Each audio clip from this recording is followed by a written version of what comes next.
Good evening. This is Elder G again. This is Thursday, August 21st, 2025. God can woke us up one more time. God can start us on our way. God can close us in our right mind. And I hope and pray that all our limbs are working properly and our mind is regulated. But every time I come on this broadcast, I know that somebody didn't get the opportunity to say that this morning. Somebody that went to bed last night that thought they was going to get up this morning, and the morning never came. Some people thought they was going to get up and go to work or do whatever they do every day. But their eyes never came open. And God called this life here on earth to an end. I'll be 68 years old on August 30th. I usually don't talk about myself. I usually just sit back and look at the atrocities and look at people kill each other over nothing. For stuff that they can never take with them when they leave this world. And you know the Bible says you came into this world with nothing. And you're going to leave this world with nothing. The people that just been in Alabama and in Mississippi, Louisiana, and Tennessee,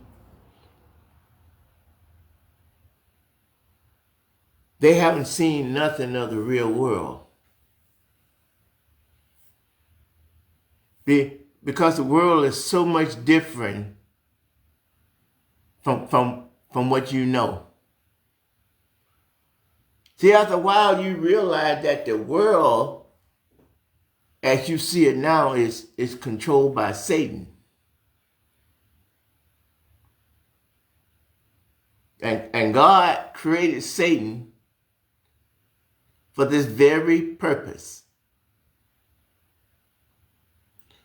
Because what Satan does is it exposes the lies that being told to us and taught to us ever since we've been born. And the people lied from the beginning just to keep themselves on top. So the only way that they can keep their bad ideas on top, they have to teach their brothers and sisters to believe that there's something more than what normal people are. It's an illusion. It's an illusion. When I came on the scene in social media in October, I knew where social media was going to lead to. I know it was going to lead to tearing down the very fabric of the Constitution. See, back in the day when news like Walter Cronkite and Dan Rather and Peter Jennings and all those real news people, they told it just like it was. Like if Robert Kennedy got shot or John F. Kennedy got assassinated, Walter Cronkite came on and said what happened to the John F. Kennedy. He got hit by an assassin bullet, and they rushed him to the hospital, and that at a certain amount of time that they pronounced him dead, And that's what Walter Cronkite said. And Walter Cronkite said, and that's the way it is. This is Walter Cronkite. Good night. To show you how serious I am, even though I just came on the scene in October of last year, because I seen something in the world that's going to change everything. I saw my black brothers and sisters just getting greedy over money and house and how your body looked and how your hair looked. And jealousy that they started to have for each other. And then it became the haves and the have-nots. I saw it coming. I saw the church turn away from the truth. Because most of the people they had in the churches and up in there praising the Lord didn't know nothing about no Lord. And then it became a big money thing. Who can make the most money? Who can build the biggest church? God let me saw all those things. And he let me learn from them. People got a very short, their attention span is very short. I tested that when I first came on my show, when I first started doing Facebook Live. I'll notice that if I put something on about the Lord, and I put something on that's about righteousness and just and treating people fair, I may get 5, 10, 15 views. But then I put some music on that used to be real popular. That make you want to get up and dance. I may get 1,000, 2,000, 1,500, 1,600 views. And then I saw that churches that used to be full, they used to be on fire for the Lord. And now you go there, it's 5, 10, 15, 20, 25, 30. I saw the church falling away. I saw morality falling away. I saw truth falling away in the streets. And I went to the preachers and I talked to them for over 30 years. I talked to them. I went to the rabbis, the priests, the imam. I went to all the different ones and I sat down and asked them, why is God so divided? Why is this denomination can't go to that church, or this denomination can't go to that church? When you know there's only one God and there's only one faith and there's only one baptism. All the churches wanted me to fail.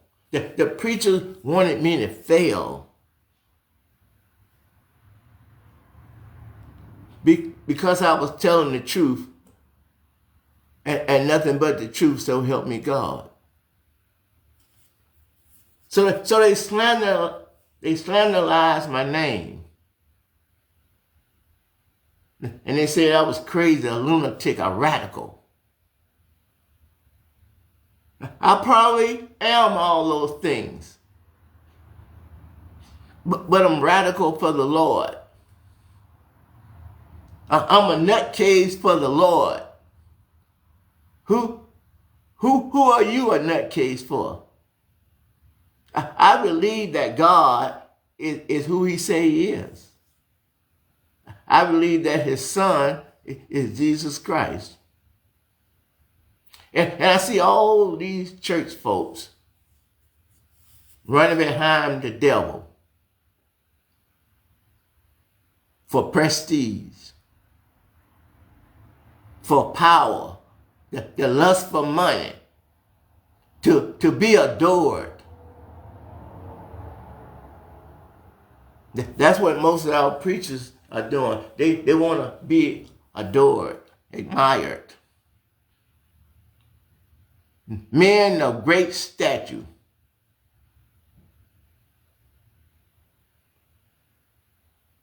But that's not what God wanted. God reached down and plucked Elder G out, the son of a sharecropper that never went to college, that never fully understand what the people were doing and why they was doing it. There I was. I tried to go bad. I tried to do like everybody else. But every time I tried to just be like other people, God will always send somebody to come to me and say, Ronnie, God got something special for you. I can see it. I can see it in you. You loyal. You trustworthy. You a man of your word. And I've been here since October. And since October, the people just some wax cold. They don't care nothing about no God no more. They don't know the difference between right and wrong no more. They don't know the difference between respect no more. And it makes me sad. It makes me sad that God put us in slavery, because he did put us there. Satan couldn't do nothing unless God give him permission. See, God is even Lord over Satan.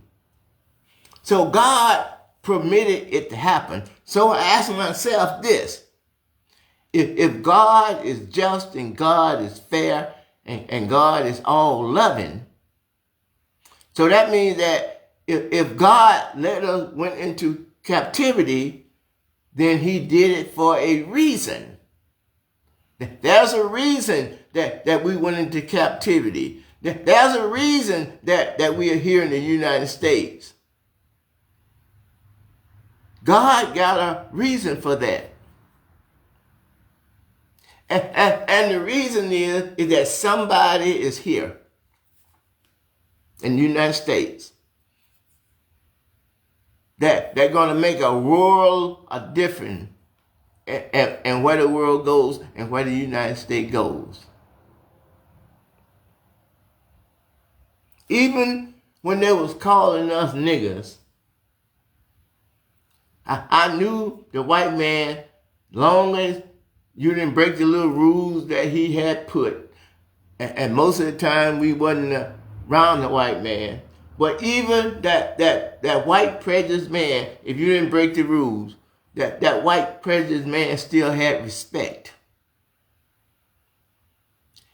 If you respected him, even though you're a slave, that means that do the rules.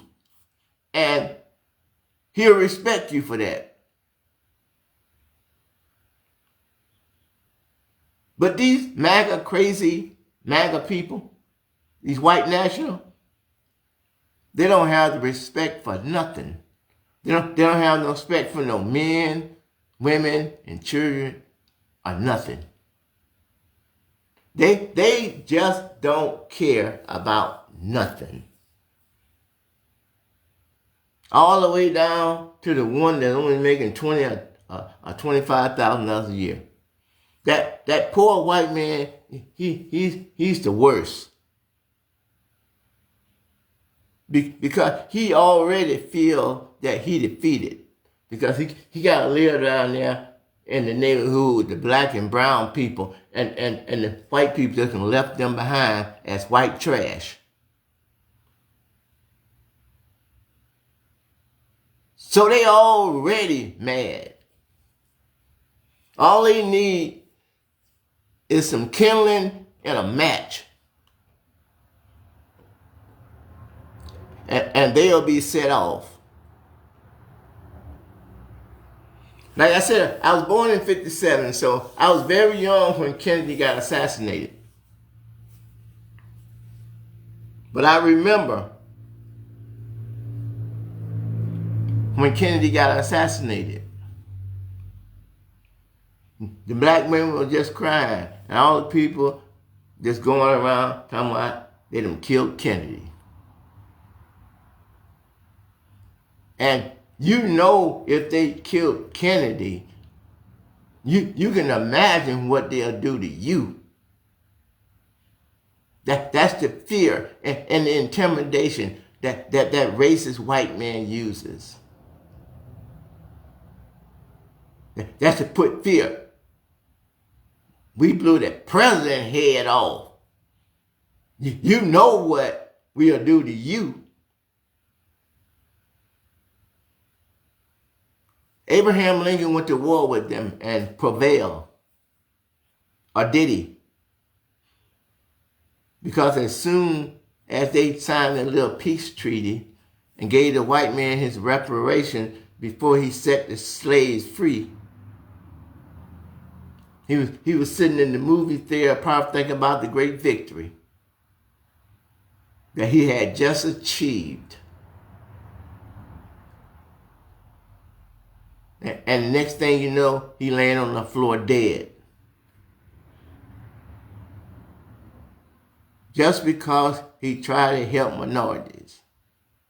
But when John F. Kennedy died, something happened.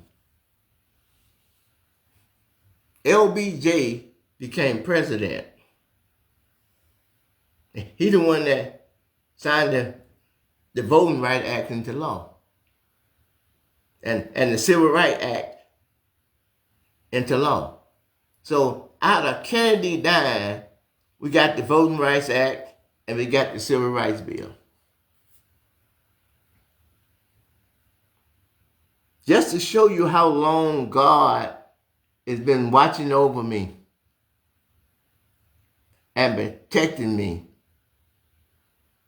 and sending people to help me without me even knowing it.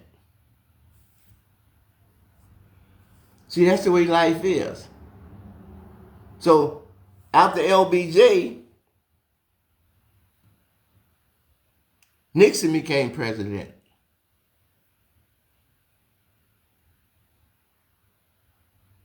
Nixon had that little war with the Koreans, that the war that America lost. Then he was running for election again, and he thought he was going to lose. He thought he was going to lose. So he hired some people to go into the Democratic headquarters and steal the plan that they have and the strategy that they have. And they got caught. That's why we had Watergate. So instead of Nixon being impeached, he resigned. And then Gerald Ford became the president. You don't hear that much about Gerald Ford too much. So he wasn't that great. He was just the fault because Nixon had to resign. Then Jimmy Carter won. And he was a pretty good president as far as trying to help people. And then when the Americans got held hostage in Iran, he couldn't get them out. So Ronald Reagan ran his whole campaign against Jimmy Carter. And Jimmy Carter lost by a landslide. And Ronald Reagan became president of the United States. That's when a lot of black people was prospering in California, in the LA area. They was growing. They was achieving things. And that's when Ronald Reagan let them drop all the cheap crack cocaine into Los Angeles, California. You know, he didn't do it except he just turned a blind eye. And he let the rich, prejudiced white people bring crack into our community. And they were selling it real cheap for like $2 a hit. So in LA, most of our black men got hooked on crack cocaine. Just what Ronald Reagan them wanted. And then he had his wife over there on the Christian side.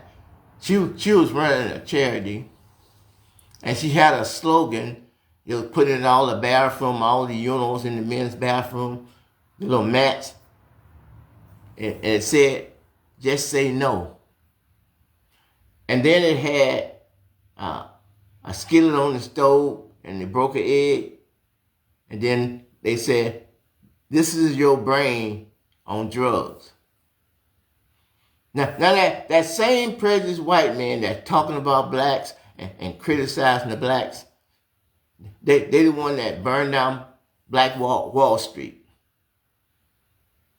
They the same one that dropped the crack cocaine into LA they made the crack cocaine to be very addictive. That's to get rid of the male man, the black man male. And it worked. They went for it. Then they started closing down all the mental health programs. The alcohol program, the drugs program. They started cutting back on funding. And then they just turned all those people loose on the street, knowing that they got drug problems and mental problems. That's what that prejudiced white man did. And that's what that prejudiced white man is still doing. We come into a time now where Donald Trump and his people is trying to destroy this country. They are trying to destroy the Constitution of the United States because they don't want black and brown people to be equal in the Constitution. They basically saying that we ain't good enough for the Constitution. And some of our own black people is stabbing us in the back. The Hispanic people, some of their own people is stabbing them in the back. Just because they want to live that white national lifestyle. It ain't about color anymore. It's about, do you have or don't you have? That's what it all comes down to. But see, God is not about money. That materialistic stuff, it don't mean nothing to God because Jesus come all the way to run away. And everything that we dream or think about, Jesus come already went away and he prepared everything we need. Every desire we need and every desire we have, Jesus have already prepared it for us. All we got to do is walk through this life with Jesus Christ as the head of our life. And accept Jesus Christ in our heart and in our mind and in our soul. We in a battle right now. We in a battle for survival. The evil side, they want to destroy the good side. They don't like the way the good side works.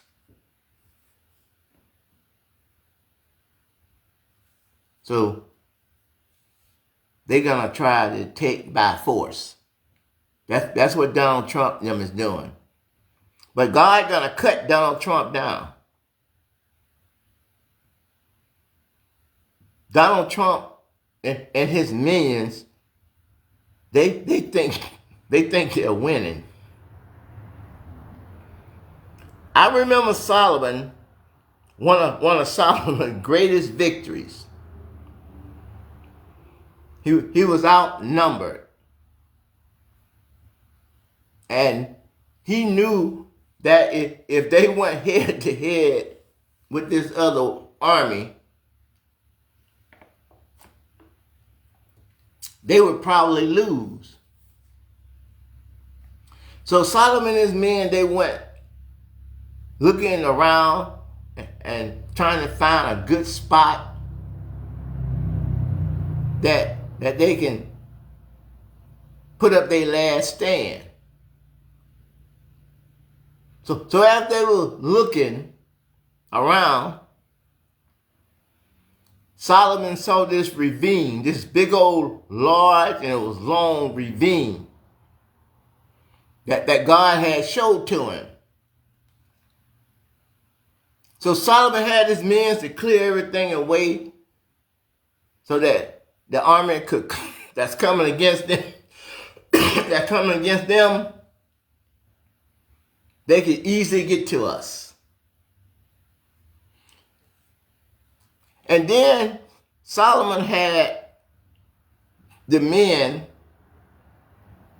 the shine day shield. They had them like shining like a silver plate shield. Solomon had them to sit down and each man clean his shield that he could see himself in it. Then Solomon took his men and took them on the other side of the valley, the ravine, and he stationed them along the ravine and let them clear the way for the army to come to attack them. And then when the other army came against them and they started charging, then Solomon and the men and everything started running, and the army thought that they was getting an easy victory. They thought that God had delivered Solomon to their hands because they was running like little scared rats. And while Solomon had positioned themselves, if the sun was going to shine right in their face, onto my Solomon people. And when the army started charging Solomon told his army to raise their shield. And when they raised their shield as the army was charging them, the Bible said it blinded them, and they all ran into the ravine to their own death. See, sometimes when people think that they are winning, they have already lost the battle. Because when you get so cocky and you think that you don't win and before the race is over, 9 times out of 10, you're going to lose the battle. To the older people that used to watch Gunsmoke, Marshall Dillon, he wasn't the fastest draw in Dodge City. But he had a sure shot. He was slower, but he had a sure shot. And he know how far to walk away from you so that you're not going to be accurate with your shot. You may be fast, but you're not going to be accurate. Marshall Dillon, he could have died, but he knew that fast draw 9 times out of 10 was going to miss. And he took his time and he made a sure shot. That's what God did. God is taking his time. God is getting the people that he needs lined up. That when he called up on them, they will be ready. It's time for us to be ready. I know you're scared. I know some of you are going to die. But when you're in a battle, you already know that some people are going to die. And God told you that. If you're going to follow Christ, Christ asks you to do something. Christ asks you to deny yourself and follow him. He's talking about you got to go all the way to the cross. You're supposed to be on the battlefield for the Lord. If you got to go by yourself, you still got to go. We done prayed for over 400 years, just like the Hebrew did in Egypt. Now it's time for us to rise up. It's time for us to be who God wants us to be and quit pretending. We in a battle. There's going to be winners and there's going to be losers. There's going to be victors and there's going to be defeat. But God got us. Whether we remain in this world, if not, he'll have us in the world to come. It's time for you to show who you are now. God ain't going to accept no excuses. It's time for you to stand up and be a man. And protect your freedom. And the freedom for your kids. And the freedom for your husbands and wives and your sisters and brothers. This is the time for you to show who you are. Are you with Christ? Are you with money and power and lust? Who are you with? God wants to know. Because we're on the battlefield. We need to know who's with us and who's against us. In my video, I ask you, I give you an invitation to come to Jesus, just like you are. This may be our last time to come to Jesus. It may be our last time, I don't know. But what I do know, I put my hand in Jesus' hand, and I ask Jesus to lead me and to guide me in the way that he will have me to go. I'm asking you to do the same thing. You don't know how long you're going to have this life. I'm asking you right now to come to Jesus and tell him, I'm sorry. I'm sorry I turned my back on you. I'm sorry I didn't believe in you. I'm sorry I mistreated my mother or my father or my husband or wife, vice versa.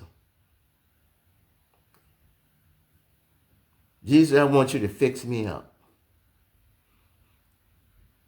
I want you to take me off that shaky ground. And I want you to take me up and turn me around. And I want you to set my feet right back on solid ground. And I want you to lead me and guide me in the way that you would have me to go.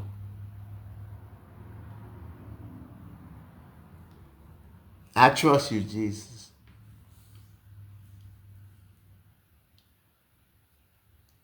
I'm willing to bear the cross. And I'm willing to follow after you. No matter what the consequences is. I believe that God will deliver us out. No matter what it is, I believe that God has got us. So let's get up off our knees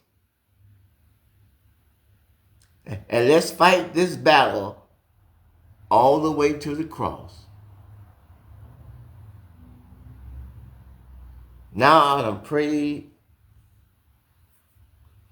for the one that's in the hospital this evening.